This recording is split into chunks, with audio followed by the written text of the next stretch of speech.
Right guys, welcome back to the channel, and today I'm going to show you how to paint up the Formidable Fortress courtesy of Culverin Models. Check out the review video that I did. But this I've already primed with black primer, and we're going to show you how to paint it up. We're going to start with Cold Grey by Vallejo Game Air, and what we're going to do with the airbrush is cover most of the model just with a light coat of grey to take the harshness of the black away before we go in and start really building up those layers. You can see here I'm starting to do each of the buttresses with a generous coat of the grey and try and blend that black away, making it a much lighter shade in the middle of each of the buttresses. I'm just going around the whole piece here, making sure that each of the layers, each of the buttresses rather, has that highlight on. You can see there I'm just revisiting one or two. Obviously the grey over the black, it does come out quite dark. And we're just building the layers up on each of the panels along the top, along the gantry there as well, just emphasising how much lighter the concrete is in the centre. I'm going to do the same on the cobbles on the top as well, or the panels, and as well as the panels along the back of the wall section as well. And again, going in with all of the sections there and highlighting them up. I then touch up each of the panels here, just a quick spray just to brighten it up in the centre. Again, just to emphasise, you know, the concrete and the shading on there as well. So when all that's done, we're going to go and redo it, but we're going to do it with Wolf Grey this time, so it's quite a bit lighter. You can see that the cold grey has darkened down quite considerably, and we're going to just go in over the panels, highlighting the centres of the panels, just trying to brighten each of those buttresses and panels of concrete up. Pretty much just revisiting everything that we've just done, but on a slightly smaller scale, just in the centre of each of those panels there. And again, it helps just emphasise that gradient of the light hitting the flat surfaces of the concrete. With the cobbles on the top, or the panels, I don't necessarily do them all. You can see there, I kind of dot them left and right going up in a line. And it helps just kind of break it up, because obviously not everything's going to be the same shade. And again, just highlighting the panels on the back as well.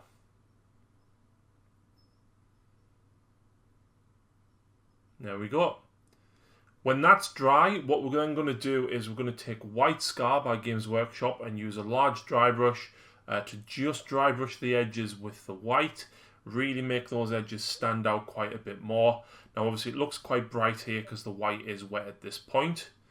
But you can see there it's really highlighting each of the edges. It does pick up a little bit of the filament and the the crisscross, but I think it helps break the concrete up really, really nicely, and it really makes all the edges stand out here. You can see I'm now dry brushing all the panels as well.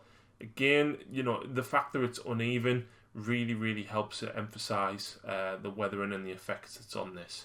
Of course, you can see in the background I'm doing this with all of the other pieces as I go. Next, however, we're going to add Agrax Earthshade by Games Workshop, and we're going to add this just around some of the edges on some of the flat panels. Try and make it look like you've got some dirty water running down. There might have been something, bullet holes or a bit of rust for some iron. You can use a couple of different colours as well. There's nothing to stop you from using some greens. I know a Thonian Camel shade would be quite nice, as well as like Reichland Flesh shade for some more rusty shades. But just pool it around where water would pool, and of course if you put a big glob it can run down and it looks like running water like this one here on the front.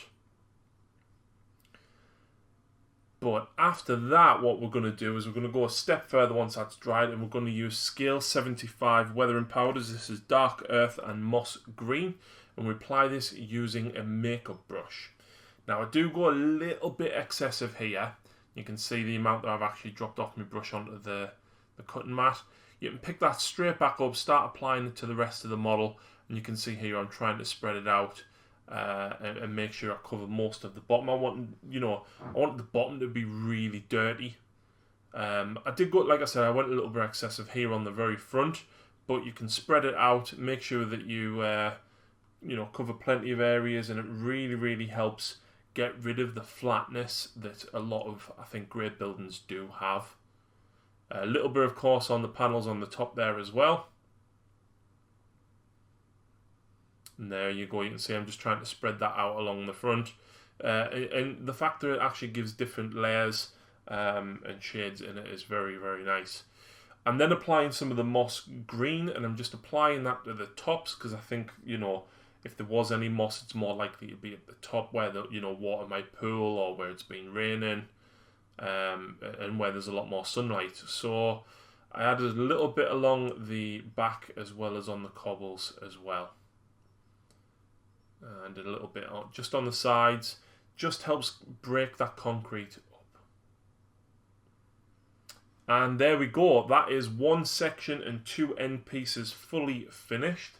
I've of course got a lot more sections to repeat this process with, but you can see a couple of plague marines on the top there for scale size as well. I think it's a fantastic scale for 40k, and I'm really looking forward to getting this in a battle report.